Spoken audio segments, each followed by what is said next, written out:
NATO has declared that it has no intention of deploying nuclear weapons in Poland. North Korea says Ukraine's battlefield has become a graveyard for Western weapons. Amid rumors of serious illness, Chechnya's leader showed off a sports video showing off his good health. North Korea announced that it would continue to build overwhelming military power and send a delegation to Iran. NATO has no intention of deploying nuclear weapons in Poland.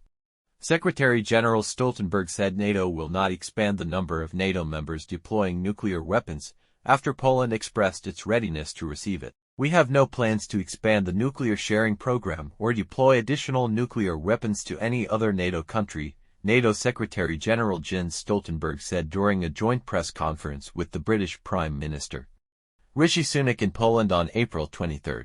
Nuclear sharing is part of NATO's deterrence policy, allowing the placement of nuclear weapons in member countries that do not possess this capability. Additionally, the program could include activities such as providing escort or reconnaissance aircraft to carry out nuclear missions.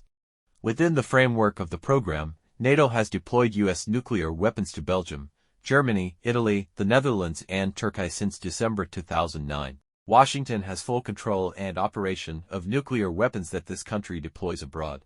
Mr. Stoltenberg made the statement after Polish President Andrzej Duda said Warsaw is ready for NATO to deploy nuclear weapons in this country.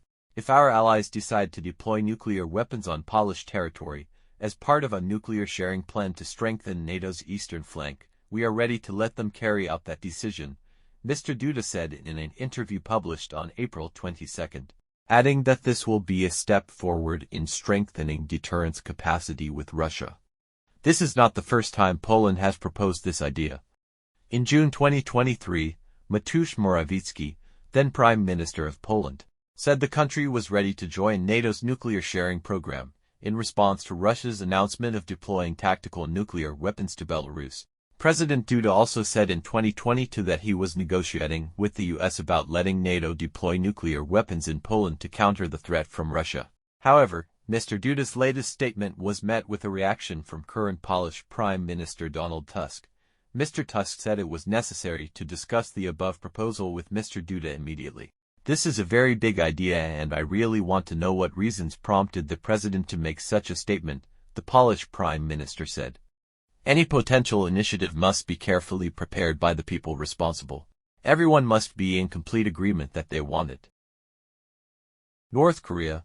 The war in Ukraine has become a graveyard of Western weapons. North Korea commented after the U.S. Congress approved a military aid package worth more than $60 billion to Ukraine. North Korean Deputy Foreign Minister in charge of Russian affairs Im Chun-il said on April 24 that the battlefield in Ukraine has long become a graveyard of many weapons promoted by the U.S. and NATO. The Ukrainian battlefield has long become a graveyard for many types of weapons praised by the U.S. and NATO, the official said in a statement published by North Korea's state news agency KCNA. North Korea's deputy minister said that the nearly $61 billion aid bill for Ukraine passed by the U.S. House of Representatives last week could only help Ukraine momentarily cheer up the fear of losing on the battlefield. In the latest developments, the U.S. Senate passed the above bill. U.S. President Joe Biden announced that he will sign the law into law and start the process of resuming aid to Ukraine after many months of interruption, according to North Korean officials. Ukrainian President Volodymyr Zelensky seems to follow Western instructions and does not understand his opponent, clearly referring to Russia.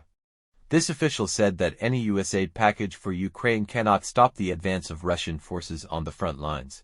Russian Defense Minister Sergei Shoigu said on April 23 that most of the more than $60 billion in U.S. aid to Ukraine will fund Washington's military industry. Washington intends to allocate nearly $61 billion to the Kiev government to prevent the collapse of the Ukrainian armed forces. Most of the allocated money will finance the U.S. military industry. The U.S. administration stated that Ukrainians will die for the sake of Washington in fighting against Russia, Mr. Shoigu accused. Mr. Shoigu also said, Russian soldiers have dispelled the myth of the superiority of Western weapons, referring to Ukraine's counteroffensive supported by NATO but unsuccessful last year. We will increase the intensity of attacks on Western logistics centers and weapons warehouses, the Russian defense minister emphasized. Russian officials have repeatedly criticized the West for providing weapons to Ukraine, saying this action only prolongs the conflict and causes more suffering for the Ukrainian people. Moscow also warned that any foreign weapons brought into Ukraine will become Russia's legitimate target for destruction. Earlier this month, Politico quoted anonymous Ukrainian military officials as saying there was an unfortunate trend of Western weapons being sent to Kiev so slowly that they became unsuitable for the battlefield situation. This makes many weapons, although modern, not as effective as expected. Chechen leader shows off exercise video amid rumors of serious illness. Leader of the Russian Chechen Republic Ramzan Kadyrov posted a video of himself exercising at the gym amid speculation about his serious illness. Guardian reported that Mr. Kadyrov posted a video of him working out at the gym in a move that seemed to refute rumors that he was in poor health. Previously, Novaya Gazeta Europe, an independent site specializing in news about Russia, said on April 22 that Mr. Kadyrov seemed to be diagnosed with a serious pancreatic disease. A European-based news site said Mr. Kadyrov's health situation had recently deteriorated and the Kremlin was said to be looking for a replacement to ensure stability for the Chechen Republic. After that, Mr. Kadyrov posted a video showing him performing heavy exercises such as lifting weights and wrestling. A busy day ends with exercise and positivity. Remember that healthcare is an investment in your future, he wrote. In recent times, Mr. Kadyrov has been repeatedly entangled in rumors of poor health, but these information have no clear basis. Chechen leaders continue to work in governing the Autonomous Republic of Russia. In October 2022, Editor-in-Chief of the Russian Book of Records Stanislav Konenko announced on October 5 that Chechen leader Kadyrov was recorded as the person with the most sanctions in the world. North Korea builds overwhelming military power and sends delegations to Iran. Kim Yo-jong, the powerful sister of North Korean leader Kim Jong-un, said that the country will continue to build strong and overwhelming military power to protect sovereignty and regional peace. The Korean Central News Agency KCNA and Reuters news agency Today April 24 quoted Ms. Kim Yo-jong as adding that a series of U.S. military exercises in the region this year, starting with the live-fire battle with South Korea, is pushing the regional security environment into a dangerous state of chaos. We will continue to build the strongest and most overwhelming military power to protect regional sovereignty, security and peace, said Ms. Kim Yo-jong. In recent months, the U.S. and South Korean militaries have conducted a series of exercises of greater scale and intensity under a commitment by the leaders of the two countries to improve military readiness against threats. North Korea's military threat.